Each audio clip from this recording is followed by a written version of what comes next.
ഈ അവസാന വർഷം ഈ ഒരു വർഷത്തിന്റെ അവസാനത്തിൽ നമ്മൾ എത്തി നിൽക്കുമ്പോൾ 3 ചിന്തകളാണ് നമ്മുടെ മനസ്സുകളിൽ ഉണ്ടാകേണ്ടത്. ഈ 3 ചിന്തകൾ. ഒന്നാമത്തെ വിഷയം എന്താണ്? കൃത്യമായി ഞാൻ അടുത്തുകൊണ്ടിരിക്കുന്ന മരണത്തിലേക്ക് ഒരു വർഷം കൂടി നമ്മൾ അടുത്തു. അള്ളാഹു നമുക്ക് നിശ്ചയിച്ച ഒരു വർഷം നമ്മിൽ നിന്ന് കടന്നുപോയി. കൃത്യമായി മരണ ചിന്ത നമുക്കുണ്ടാവുക. ലോകത്ത് മരണത്തെക്കാൾ വലിയൊരു വാഇദില്ല എന്നതാണ്. വായിദ് എന്ന് പറഞ്ഞാൽ വായിദ് പറയുന്ന ഉപദേശിക്കുന്ന ആൾ. മരണത്തെക്കാൾ വലിയ സതുപദേശകൻ ലോകത്ത് മറ്റൊന്നുമില്ല എന്നതാണ്. ആ മരണ ചിന്ത നമ്മുടെ ജീവിതത്തിൽ എപ്പോഴും ഉണ്ടാവുക. അല്ലാഹു സുബ്ഹാനഹു വ തആല എനിക്ക് തന്ന ഈ ജീവിതം എത്രമാത്രം ദുർബലമാണ് എന്ന ചിന്ത നമുക്കുണ്ടാവുക. ആരാണ് ഈ ജീവിതത്തെ പഠിച്ചത്? ദുനിയാവിനെ പഠിച്ചത്. അല്ലദീ ഖലഖൽ മൗത വൽ ഹയാത ലിയബ്ലുവകും അയ്യുകും അഹ്സനു അമല. ജീവിതമാകുന്ന മരണമാകുന്ന ഈ ഒരു സംവിധാനത്തെ നിങ്ങൾക്ക് വേണ്ടി ഉണ്ടാക്കിയതാരാണ്? അല്ലാഹുവാണ്. എന്തിനു വേണ്ടിയാണ്? ലിയബ്ലുവകും അയ്യുകും അഹ്സനു അമല. നിങ്ങളിൽ ആരാണ് ഏറ്റവും നന്നായി കർമ്മങ്ങൾ ചെയ്യുന്നത് എന്ന് പരീക്ഷിക്കുന്നതിന് വേണ്ടിയാണ്. ഈ ദുനിയാവിലെ ജീവിതത്തെ കുറിച്ച് അല്ലാഹു സുബ്ഹാനഹു വ തആല പറഞ്ഞത് എന്താണ്? വമൽ ഹയാത്തുദ് ദുനിയ ഇല്ലാ മതാഉൽ ഗുറൂർ. വഞ്ചനയുടെ വിഭവമാണ്, ചതിയുടെ വിഭവമാണ്. നിങ്ങൾ യാഥാർത്ഥ്യമെന്ന് വിചാരിക്കുന്ന ഒന്നും ഇവിടെ യാഥാർത്ഥ്യമല്ല. നിങ്ങൾ സത്യമെന്ന് വിചാരിക്കുന്ന ഒന്നും ഇവിടെ സത്യമല്ല. നിങ്ങൾ നിലനിൽക്കുമെന്ന് വിചാരിക്കുന്ന ഒന്നും ഇവിടെ നിലനിൽക്കാൻ പോകുന്നില്ല. എന്തിനാണ് ഗ്യാരണ്ടി ഉള്ളത്? ഒരു തേങ്ങ വീണാൽ തകർന്നു പോകുന്ന തലയോടല്ലേ പടച്ചോൻ നമുക്ക് തന്നിട്ടുള്ളത്? സുരക്ഷിതമായി ഒരു തെങ്ങിന്റെ താഴെ ഉണങ്ങിയ തേങ്ങയുണ്ടോ എന്ന് നോക്കാതെ നിൽക്കാൻ നമുക്ക് സാധിക്കുമോ? അത്രയും ദുർബലമായ ഒരു തലയോട്, ഒരു തേങ്ങ വീണാൽ മരിച്ചു പോകുന്ന, നമ്മുടെ ഈ ശരീരത്തിൽ നമ്മുടെ ഈ കൈവെള്ളയിൽ ഒതുക്കാൻ കഴിയുന്ന ഗ്രാമുകൾ മാത്രം തൂക്കമുള്ള ഹൃദയം എന്നൊരു അവയവമുണ്ട്. അതിങ്ങനെ വിളിച്ചുകൊണ്ടിരിക്കുന്നത് കൊണ്ടാണ് നമ്മൾ ഇങ്ങനെ കണ്ണു തുറന്ന് നിൽക്കുന്നത്, കാത് തുറന്ന് കേൾക്കുന്നത്, നാവ് കൊണ്ട് സംസാരിക്കുന്നത്. നമ്മൾ വലിയ അഹങ്കാരികളായി ഇങ്ങനെ നെഞ്ചു വിരിച്ച് നടക്കുന്നത് ഈ ചെറിയൊരു അവയവം ഇങ്ങനെ മിടിക്കുന്നത് കൊണ്ടാണ്. ഒരു മനുഷ്യന്റെ കയ്യിലേക്ക് ജീവനോട് കൊടുത്താൽ അവരൊന്ന് ആഞ്ഞമർത്തി കഴിഞ്ഞാൽ തകർന്നു പോകുന്ന, പൊടിഞ്ഞു പോകുന്ന ഈ ഹൃദയം എന്ന ദുർബലമായ അവയവത്തിന്റെ മുകളിലാണ് അല്ലാഹു സുബ്ഹാനഹു വ തആല മനുഷ്യന്റെ ജീവന്റെ നിലനിൽപ്പ് സംവിധാനിച്ചിട്ടുള്ളത്. 1, 2, 3 സെക്കൻഡ് ഇതൊന്ന് നിന്ന് പോയാൽ ഡോക്ടർമാർ പറയും അറ്റാക്ക് വന്നു. നമ്മുടെ സുഹൃത്തുക്കളും കുടുംബക്കാരും പറയും ഇന്നലെ വരെ ഒരു പ്രശ്നവുമില്ലാതിരുന്നല്ലോ, ഇന്നലെ വരെ സുബഹിസ്കരിക്കാൻ പള്ളിയിലുണ്ടായിരുന്നല്ലോ, നമ്മൾ ഒരുമിച്ച് യാത്ര പോകാൻ പദ്ധതിയിട്ടതായിരുന്നല്ലോ, പല ബിസിനസ്സുകളും സംസാരിച്ചിരുന്നല്ലോ, അപ്രതീക്ഷിതമായി പോയി എന്ന് നമ്മുടെ മരണത്തെ കുറിച്ച് പറയും. പ്രിയപ്പെട്ടവരെ, അങ്ങനെയാണ് ജീവിതം. ഒരു വെള്ളം കുടിക്കുമ്പോ നമ്മുടെ ജീവന് എന്ത് സുരക്ഷയാണുള്ളത്? വെള്ളം കുടിക്കുമ്പോ അന്നനാളത്തിലേക്ക് പോകേണ്ടത് ശ്വസനനാളത്തിലേക്ക് പോയാൽ ആ നിമിഷം വീണു പോകും മനുഷ്യൻ. ശരീരത്തിൽ ചുറ്റുപിടഞ്ഞു കിടക്കുന്ന 10,000-കണക്കിന് ഞരമ്പുകളിൽ ഏതെങ്കിലും ഒരു ഞരമ്പിന്റെ പ്രവർത്തനം നിലച്ചുപോയാൽ, തകരാറിലായി പോയാൽ അവിടെ അവസാനിക്കും ജീവിതം. ഇങ്ങനെ മരണത്താൽ ചുറ്റിവരിഞ്ഞ, മരണത്താൽ ചുറ്റപ്പെട്ട ഒരു ജീവിതമാണ് അല്ലാഹു സുബ്ഹാനഹു വ തആല നമുക്ക് നൽകിയത്. അതുകൊണ്ടാണ് ഈ ദുനിയാവിൽ നീ നേടുന്നതൊന്നും നേട്ടമല്ല, ഈ ദുനിയാവിൽ നിന്റെ ലാഭമൊന്നും ലാഭമല്ല. ദുനിയാവിലെ ജീവിതം എന്താണ്? വമൽ ഹയാത്തുദ് ദുനിയ ഇല്ലാ മതാഉൽ ഗുറൂർ. വഞ്ചനയുടെ വിഭവമല്ലാതെ ഈ ദുനിയാവ് മറ്റൊന്നുമല്ല എന്ന് അല്ലാഹു സുബ്ഹാനഹു വ തആല പറഞ്ഞു വെക്കുന്നത് അതാണ്. എന്നാൽ മരണത്തെ കുറിച്ച് അല്ലാഹു സംസാരിച്ചത് എന്താണ്? പരിശുദ്ധ ഖുർആനിൽ സൂറത്തുൽ ഖാഫിൽ അല്ലാഹു സുബ്ഹാനഹു വ തആല പറയാണ് വജാഅത് സക്രത്തുൽ മൗതി ബിൽ ഹഖ് ദാലിക മാ കുൻത മിൻഹു തഹീദ. മരണം സത്യവും കൊണ്ടുവരുമ്പോൾ, മരണത്തിന്റെ ലഹരി സത്യവും കൊണ്ടുവരുമ്പോൾ എന്ന് അല്ലാഹു സുബ്ഹാനഹു വ തആല പറയുകയാണ്. എന്റെ പ്രിയപ്പെട്ടവരെ, ഈ ജീവിതത്തിലുള്ളതൊന്നും എന്റെ കൂടെ എത്ര ദിവസം ഉണ്ടാകുമെന്ന് ഉറപ്പ് പറയാൻ കഴിയില്ല. എന്റെ കണ്ണിന്റെ കാഴ്ചയാവട്ടെ, എന്റെ ചെവിയുടെ കേൾവിയാകട്ടെ, എന്റെ ശരീരത്തിന്റെ ആരോഗ്യമാവട്ടെ, എന്റെ സമ്പത്താവട്ടെ, എന്റെ കച്ചവട സ്ഥാപനങ്ങളാവട്ടെ, എന്റെ മക്കളാകട്ടെ, കുടുംബമാകട്ടെ, ഭാര്യയാകട്ടെ, സഹോദരി സഹോദരന്മാരാകട്ടെ, ആരാകട്ടെ, നാളെ എന്തൊക്കെ എന്റെ ജീവിതത്തിൽ എന്റെ കൂടെ ഉണ്ടാകുമെന്ന് ഒരാൾക്കും തന്നെ ഉറപ്പ് പറയാൻ സാധ്യമല്ല. എന്നാൽ ഇവിടെ ഇരിക്കുന്ന ഓരോ ആണിനും പെണ്ണിനും കുട്ടികൾക്കും ഉറപ്പിച്ച് പറയാൻ കഴിയുന്ന ഒരു സംഗതി എന്താണത്? ഞാനൊരു ദിവസം മരണപ്പെടുന്നതാണ്, ഞാനൊരു ദിവസം ഈ ലോകത്ത് നിന്ന് യാത്രയാകുന്നതാണെന്ന സത്യം ഓരോ മനുഷ്യനും ഉറപ്പിച്ച് പറയാൻ സാധിക്കുന്നതാണ്. ഒരു മനുഷ്യനെ കൊണ്ട് എന്തെങ്കിലും ഒരു വിഷയത്തിൽ ഉറപ്പ് പറയാൻ സാധിക്കുമെങ്കിൽ മരണത്തെ കുറിച്ച് മാത്രമാണ്.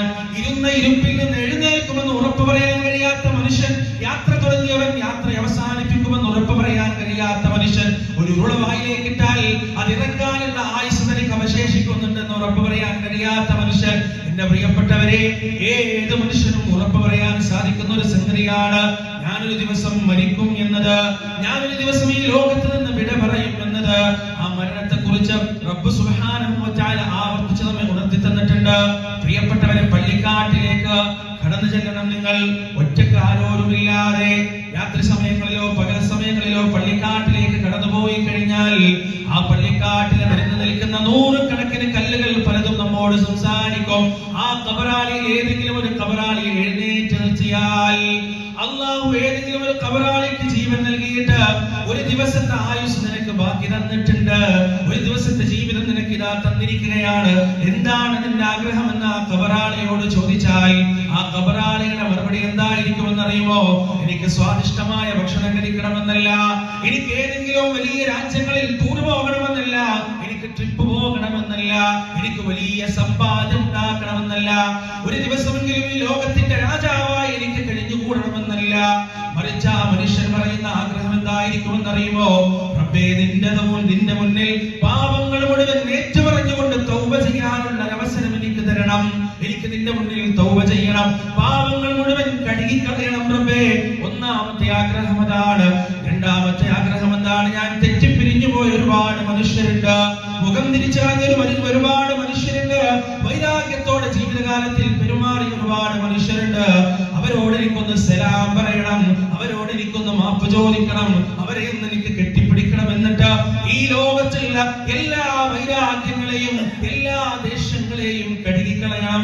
എന്റെ റബ്ബേ, ബാക്കിയുള്ള സമയം നിന്റെ മുന്നിൽ ഇബാദത്തുകളിലായി ഒരു ദിവസമെങ്കിലും കൃത്യമായി 5 വക്ത് നമസ്കാരത്തിന് ജമാഅത്തായി പങ്കെടുക്കണം.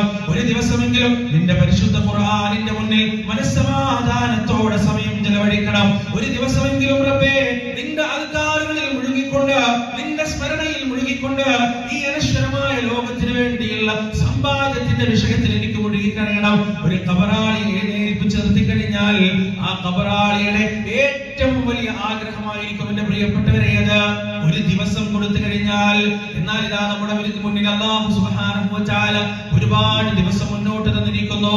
നാം ഇങ്ങനെ വല്ലാത്തൊരു ഉറപ്പിലാണ്, എനിക്ക് ഒരുപാട് ആയുസ്സനിയുണ്ട്, എനിക്ക് ഒരുപാട് കാലഘട്ടം ഇനിയുണ്ട്, ഒരുങ്ങാൻ നമ്മൾ തയ്യാറേയല്ല. നിങ്ങൾ ആലോചിച്ച് നോക്കൂ, നമ്മളൊരു വീടെടുക്കുമ്പോ ആ വീട്ടിലെ കുടുംബാംഗങ്ങളൊക്കെ കൂടിയിരുന്ന് ടൈല് വേണോ, മാർബിൾ വേണോ, ഗ്രാനൈറ്റ് വേണോ, ഏത് കളർ പെയിന്റ് ആണ് വേണ്ടത്, ഇന്റീരിയർ എങ്ങനെയാണ് വേണ്ടത്, എന്തായിരിക്കും അതിന്റെയൊക്കെ കളറും കാര്യങ്ങളൊക്കെ, എന്തൊക്കെ ചർച്ച ചെയ്തിട്ടാണ് നമ്മുടെ വീട്ടിലേക്ക് ഒരു ഗ്രാനൈറ്റ് എടുക്കുന്നത്, ഫ്ലോറിംഗ് ചെയ്യുന്നത്, റൂഫിംഗ്, ഇതൊക്കെ വളരെ കൃത്യമായി ആലോചിച്ച് ഒരുപാട് ചർച്ചകൾക്കൊടുവിൽ ഇനി ഈ വീട് കൂടിക്കഴിഞ്ഞാൽ ആ വീട്ടിൽ എത്ര കാലം നമ്മൾ ജീവിക്കും, ആ വീട്ടിൽ എത്ര കാലം നമുക്ക് ജീവിക്കാൻ പറ്റും? 40-50 വയസ്സിൽ വീടെടുത്തു കഴിഞ്ഞ ഒരു മനുഷ്യന് മനസ്സമാധാനത്തോടെ 10-15 കൊല്ലല്ലേ ആ വീട്ടിൽ നിൽക്കാൻ പറ്റുമല്ലോ. വാർദ്ധക്യത്തിൽ എത്തിക്കഴിഞ്ഞാൽ പിന്നെ മനസ്സമാധാനത്തോടെ ജീവിക്കാൻ കഴിയുന്ന ആളുകൾ എത്ര വിരളമാണ്, എത്ര അപൂർവമാണ്. ഇനി വാർദ്ധക്യത്തിന് മനസ്സമാധാനം കിട്ടിയിരിക്കാം ഒരു 30-40 കൊല്ലം, ഏറ്റവും കൂടി പോയാൽ 50 കൊല്ലല്ലേ ആ വീട്ടിൽ നമുക്ക് ജീവിക്കാൻ കഴിയുള്ളൂ. എന്നാൽ മലക്കുൽ മൗത്ത് വന്നിട്ട് നമ്മളെ കൂട്ടിക്കൊണ്ടു പോകുന്നത് എവിടേക്കാണ്? ഈ വീട്ടിലേക്കാണോ? ഈ വീടിന്റെ വളപ്പിലേക്കാണോ? അല്ല. സകല ദരിദ്രനെയും സകല പണക്കാരനെയും ഒരുപോലെ കബറടക്കിയ, ആരോ 6 അടി മണ്ണ് കുടിച്ച് നമുക്ക് വേണ്ടി നിജപ്പെടുത്തിയ, നമുക്ക് വേണ്ടി സംവിധാനിച്ച ആ ചെറിയൊരു കുഴിയിലേക്ക്, ആ മണ്ണറയിലേക്കാണ് നമ്മൾ പോകുന്നത്. അവിടെയുള്ള വെളിച്ചത്തെ കുറിച്ച് നമ്മൾ ആലോചിച്ചിട്ടുണ്ടോ? അതിന്റെ വീതിയെ കുറിച്ച് നമ്മൾ ആലോചിച്ചിട്ടുണ്ടോ? അതിന്റെ ഇടുക്കത്തെ കുറിച്ച് നമ്മൾ ആലോചിച്ചിട്ടുണ്ടോ? എത്ര കൊല്ലം കിടക്കണം പ്രിയപ്പെട്ടവരെ? അല്ലാഹുവിന്റെ റസൂൽ സല്ലല്ലാഹു അലൈഹി വസല്ലം ഇന്നും ഖബറിലാണ്, സ്വഹാബത്ത് മുഴുവൻ ഇന്നും ഖബറിലാണ്. അനന്തമായ കാലം തൊട്ട് ആദം അലൈഹിസ്സലാത്തു വസ്സലാം ഇന്നും ഖബറിലാണ്. നമുക്കും പോയി കാലങ്ങൾ, യുഗങ്ങളെ കടക്കാനുള്ളത് ആ ഖബറിലാണ്. ആ ഖബർ ജീവിതത്തെ കുറിച്ച് പ്രവാചകൻ സല്ലല്ലാഹു അലൈഹി വസല്ലം നമുക്ക് പറഞ്ഞു തന്നിട്ടുണ്ട്.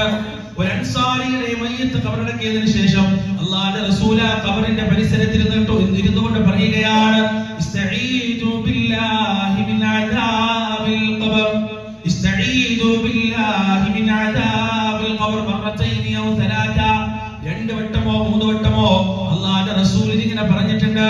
എന്നിട്ട് അതാ ഖബറാളി അനുഭവിക്കാൻ പോകുന്ന രക്ഷയെക്കുറിച്ചും ശിക്ഷയെക്കുറിച്ചും അല്ലാഹുവിന്റെ റസൂൽ ഇങ്ങനെ വിശദീകരിച്ചു തരികയാണ്.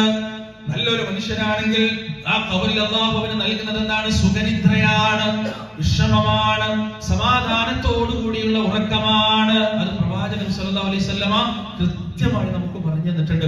ഉറക്കത്തിന്റെ സുഖം എന്താണെന്ന് നല്ലൊരു മനുഷ്യനെ ഖബറിൽ വെച്ച് അല്ലാഹു സുബ്ഹാനഹു വ തആല അനുഭവിപ്പിക്കും എന്നാണ്. എപ്പോഴാണ് നമ്മൾ ഉറക്കത്തിന്റെ സുഖം അറിയുക? നിങ്ങൾ ആലോചിച്ചിട്ടുണ്ടോ? നമ്മളിപ്പോ രാത്രി 10 മണിക്ക് നല്ല ക്ഷീണത്തിൽ ഉറങ്ങിക്കഴിഞ്ഞാൽ രാവിലെ 5 മണിയാകുമ്പോൾ ഒരു പക്ഷെ നമ്മള് നല്ല ഉന്മേഷത്തോടു കൂടി എഴുന്നേൽക്കും. പക്ഷെ ഉറക്കത്തിന്റെ സുഖം നമ്മൾ അനുഭവിക്കുക. ഇപ്പോ പാതിരാവിലെ നമ്മൾ നെറ്റാണ്, അപ്പൊ നമ്മൾ വിചാരിക്കും പഠിച്ചോനെ സുബഹിസ്കരിക്കാനായിട്ടുണ്ടാവുമല്ലോ, പള്ളിയിൽ പോകാനായിട്ടുണ്ടാവും. ഫോൺ ഇങ്ങനെ നോക്കുമ്പോ 1 മണിയായിട്ടുള്ളൂ, സമയം ഒരുപാട് ഇനി നീണ്ടു കിടക്കാൻ. ആ സമയത്ത് പുതപ്പിങ്ങനെ പുതച്ചു കൂടിയിട്ട് ഒരു കിടത്തുണ്ട്. ആ ഉറക്കത്തിനാണ് യഥാർത്ഥ സുഖം. അതാണ് ശരി, ഉറക്കത്തിന്റെ ഒരു പ്ലഷർ എന്ന് പറയുന്നത് അതാണ്. ഖബറാളിയെ പഠിച്ചുകൊണ്ടത് അനുഭവിപ്പിക്കും. നല്ലൊരു മനുഷ്യനാണെങ്കിൽ രാവിലെയും വൈകുന്നേരവും അയാൾ വിളിച്ചുണർത്തും. എന്നിട്ട് അവൻ ഖബറിലെത്തി ആദ്യത്തെ ദിവസം അവന് വേണ്ടി തുറന്നു കൊടുക്കപ്പെട്ട സ്വർഗത്തിലേക്കുള്ള വാതിലുണ്ടല്ലോ, അതിലൂടെ അവൻ സ്വർഗം കാണും. സ്വർഗത്തിലെ പരിമളങ്ങൾ ആസ്വദിക്കും, സ്വർഗത്തിലെ സുന്ദരമായ കാഴ്ചകൾ ആസ്വദിക്കും, സ്വർഗത്തിലെ സുന്ദരമായ നദികളുടെ കാഴ്ചകൾ ആസ്വദിക്കും. എന്നിട്ട് ആ മനുഷ്യൻ പറയും, അന്ത്യനാളായിട്ടുണ്ടെങ്കിൽ എന്റെ കുടുംബത്തിലേക്കും എന്റെ സമ്പത്തിലേക്കും ഞാൻ തിരിച്ചു പോകട്ടെ. അള്ളാഹു പറയും, ആയിട്ടില്ല, ഉറങ്ങിക്കോ. അവൻ വീണ്ടും സുഖമായി കിടന്നുറങ്ങും. രാവിലെ വീണ്ടും എഴുന്നേൽപ്പിക്കും, കാണിച്ചു കൊടുക്കും, വീണ്ടും ഉറങ്ങും. ഖബറിൽ അവന്റെ കൂടെ മനുഷ്യരൂപത്തിൽ അവന്റെ കർമ്മങ്ങൾ മുഴുവനും ഉണ്ടാകും. അവന്റെ ഖബറിന്റെ വലുപ്പം കണ്ണെത്താ ദൂരത്തോളം അല്ലാഹു സുബ്ഹാനഹു വ തആല നീട്ടിക്കൊടുത്തിട്ടുണ്ടാവും. സമാധാനത്തോടെ ശാന്തിയോടെ, അല്ലലില്ലാതെ, അലട്ടലില്ലാതെ, ടെൻഷനില്ലാതെ, ബേജാറില്ലാതെ, ചിന്തകളില്ലാതെ, കുറ്റപ്പെടുത്തലുകളില്ലാതെ, പരാതികളില്ലാതെ, പരിഭവങ്ങളില്ലാതെ ഇസ്രാഫീൽ അലൈഹിസ്സലാത്തു വസ്സലാം രണ്ടാമത്തെ തവണ കാഹളത്തിൽ ഊതുന്നത് വരെ അവൻ അവിടെ സുഖമായി ഉറങ്ങും. ഇതാണ് ഖബറാളിക്ക് കിട്ടുന്ന, നല്ലൊരു മനുഷ്യന് കിട്ടുന്ന ഒന്നാമത്തെ പ്രതിഫലം അതാണ്. അതുകൊണ്ട് പ്രിയപ്പെട്ടവരെ, ഈ പുതുവർഷം നമ്മിൽ നിന്ന് പിരിഞ്ഞു പോകുമ്പോ നമ്മൾ ആലോചിക്കേണ്ടത് ഈ ഖബറിനെ കുറിച്ചും ഈ മരണത്തെ കുറിച്ചുമാണ്. എന്റെ ജീവിതം എന്നിൽ നിന്ന് കൊഴിഞ്ഞു പോയിക്കൊണ്ടിരിക്കുന്നു. ആ ജീവിതത്തെ കച്ചവടമാണ് ജീവിതം, കച്ചവട തന്ത്രത്തോടുകൂടി ഞാൻ എത്ര നന്നായി ഉപയോഗിച്ചിട്ടുണ്ട് എന്ന ചിന്ത നമുക്കുണ്ടാവേണ്ടതുണ്ട്. മരണത്തെ കുറിച്ച് തീർത്തും നമ്മൾ ആലോചിക്കേണ്ടതുണ്ട്. രണ്ടാമത്തെ ചിന്ത എന്താണ്? കഴിഞ്ഞ ഒരു വർഷക്കാലം ഞാൻ ജീവിച്ചല്ലോ, കഴിഞ്ഞ വർഷത്തെ കലണ്ടർ എടുക്കുക, അതിൽ എത്ര സുന്നത്ത് നോമ്പുകളുണ്ടെന്ന് നോക്കുക, എത്ര സുന്നത്ത് നോമ്പുകളുണ്ടെന്ന് നോക്കുക. എന്നിട്ട് ആ സുന്നത്ത് നോമ്പുകളിൽ എത്ര എണ്ണം എനിക്ക് പിടിക്കാൻ പറ്റിയിട്ടുണ്ട്, എത്ര എണ്ണം എനിക്ക് അനുഷ്ഠിക്കാൻ പറ്റിയിട്ടുണ്ട് എന്ന് നോക്കുക. 1, 2, 3, 4, 5, 10 ഒന്നുമില്ലേ? സ്വയം വിമർശിക്കുക, സ്വയം കുറ്റപ്പെടുത്തുക. ഒരു സുന്നത്ത് നോമ്പ് പോലും ഇല്ലാതെ നിനക്ക് ഭക്ഷണവും വെള്ളവും തന്ന പടച്ച റബ്ബ് നിനക്ക് തന്ന ഒരു വർഷം നിന്റെ ജീവിതത്തിൽ നിന്ന് കഴിഞ്ഞു പോയിരിക്കുന്നു. നഷ്ടമാണ് ആ വർഷം. ആ വർഷത്ത് നിനക്ക് നഷ്ടപ്പെട്ട സുന്നത്ത് നോമ്പുകൾ തിരിച്ചു പിടിക്കാനാവാത്ത നഷ്ടം തന്നെയാണ്. ഓരോ ജമാഅത്തിന്റെ വക്തുകളും ഓർമ്മിക്കുക. എത്ര കൃത്യമായി എനിക്ക് പള്ളിയിലേക്ക് വരാൻ സാധിച്ചിട്ടുണ്ട്, എനിക്ക് എത്ര സുബഹ നമസ്കാരങ്ങൾ നഷ്ടപ്പെട്ടു പോയിട്ടുണ്ട്, എത്ര ജമാഅത്തുകൾ എനിക്ക് നഷ്ടപ്പെട്ടു പോയിട്ടുണ്ട്, എത്ര തവണ അവസാന റമദാനിന് ശേഷം പരിശുദ്ധ ഖുർആൻ ഓതി തീർക്കാൻ എനിക്ക് സാധിച്ചിട്ടുണ്ട്. ഒന്നും സാധിച്ചിട്ടില്ലേ? ശവപ്പറമ്പാണ് നമ്മുടെ മനസ്സ്, ശവപ്പറമ്പാണ് നമ്മുടെ ജീവിതം. ഖുർആൻ ഓതാത്ത ഒരു ജീവിതത്തെ കുറിച്ച്, ഒരു മനുഷ്യ ജന്മത്തെ കുറിച്ച് അല്ലാഹു പറഞ്ഞത് അവൻ മരിച്ചവനാണ് എന്നാണ്, അവൻ ജീവനില്ലാത്തവനാണ് എന്നാണ്. ഖുർആനില്ലാത്ത, സുന്നത്ത് നോമ്പുകളില്ലാത്ത, ജമാഅത്ത് നമസ്കാരങ്ങളില്ലാത്ത, അദ്കാറുകളില്ലാത്ത ഒരു വർഷമാണ് നമ്മുടെ ജീവിതത്തിൽ നിന്ന് കടന്നുപോയതെങ്കിൽ പ്രിയപ്പെട്ടവരെ, നഷ്ടമാണ്, നഷ്ടമാണ്, നഷ്ടമാണ്. ആ ചിന്തയിൽ നിന്ന് നമ്മെ പ്രവർത്തിപ്പിക്കേണ്ടത്, പരിവർത്തിപ്പിക്കേണ്ടത് അടുത്ത ചിന്ത. എന്റെ അടുത്ത വർഷം, ആ അടുത്ത വർഷത്തിലേക്ക് എനിക്ക് ചെയ്യാനുള്ള കർമ്മങ്ങൾ എന്തൊക്കെയാണ്? കലണ്ടർ എടുക്കുക, എന്നിട്ട് സുന്നത്ത് നോമ്പുകൾ അടയാളപ്പെടുത്തുക. ഇത്ര സുന്നത്ത് നോമ്പ് ഞാൻ എടുത്തിരിക്കും, തഹജ്ജുദ് നമസ്കാരം ഞാൻ എന്റെ ജീവിതത്തിൽ പുതുതായി ആരംഭിച്ചിരിക്കും. എന്റെ ജീവിതത്തിൽ അടുത്ത വർഷം ഹിസാബ് നടത്തുന്നതിന് വേണ്ടി, അടുത്ത വർഷം എന്റെ സ്വന്തത്തെ വിചാരണ ചെയ്യുന്നതിന് വേണ്ടി എന്റെ ജീവിതത്തിൽ എനിക്ക് നഷ്ടപ്പെട്ടു പോകുന്ന സുബഹ് നമസ്കാരത്തിന്റെ ദിവസങ്ങളെ ഞാൻ കറുത്ത മഷി കൊണ്ട് അടയാളപ്പെടുത്തും. നമുക്ക് വേണ്ടിയുള്ള വിചാരണയാൽ എന്റെ ജീവിതത്തിൽ, എന്റെ ഈ വരാൻ പോകുന്ന വർഷത്തിൽ എനിക്ക് സുബഹ് നമസ്കാരം നഷ്ടപ്പെട്ടു പോകുന്ന ദിവസത്തെ കറുത്ത മഷി കൊണ്ട് ഞാൻ അടയാളപ്പെടുത്തും. എങ്കിൽ 2025 ആ കറുത്ത മഷികൾ നമ്മളോട് സംസാരിക്കും. നഷ്ടപ്പെട്ട ജമാഅത്തിന്റെ വക്തുകൾ നമ്മളോട് സംസാരിക്കും. നഷ്ടപ്പെട്ട സുന്നത്ത് നോമ്പിന്റെ ദിവസങ്ങൾ നമ്മളോട് സംസാരിക്കും. ഈ 3 ചിന്തകളാണ് പ്രിയപ്പെട്ടവരെ. ഞാൻ മരണത്തോടടുത്തുകൊണ്ടിരിക്കുന്നു. എന്റെ കഴിഞ്ഞ വർഷത്തെ ജീവിതകാലത്ത് ഞാൻ എന്തൊക്കെ എന്റെ പരലോകത്തിന് വേണ്ടി പ്രവർത്തിച്ചു, ഇനി അടുത്ത വർഷത്തെ ഇതിനേക്കാൾ ഫലപ്രദമായി എങ്ങനെ തന്നെ എനിക്ക് ഉപയോഗിക്കാൻ കഴിയും എന്ന ചിന്തയാകട്ടെ പുതുവർഷ പുലരിയിൽ നമ്മുടെ മനസ്സിനെ നയിക്കേണ്ടത്, നമ്മുടെ ശരീരത്തെ നയിക്കേണ്ടത്. റബ്ബ് സുബ്ഹാനഹു വ തആല പൊടിഞ്ഞു പോകുന്ന ആയുസ്സിന്റെ ഓരോ ചീളുകളും അതിന്റെ ഏറ്റവും നല്ല രീതിയിൽ ഉപയോഗിക്കാൻ നമുക്ക് ഇവർക്കും തൗഫീഖ് നൽകുമാറാകട്ടെ. വനസ്തഗ്ഫിറുല്ലാഹ ലി വലക്കും വഅൻ ജമീഇൽ മുസ്ലിമീന അജ്മഈൻ വസ്തഗ്ഫിറൂഹു ഇന്നഹു ഹുവൽ ഗഫൂറുർ റഹീം.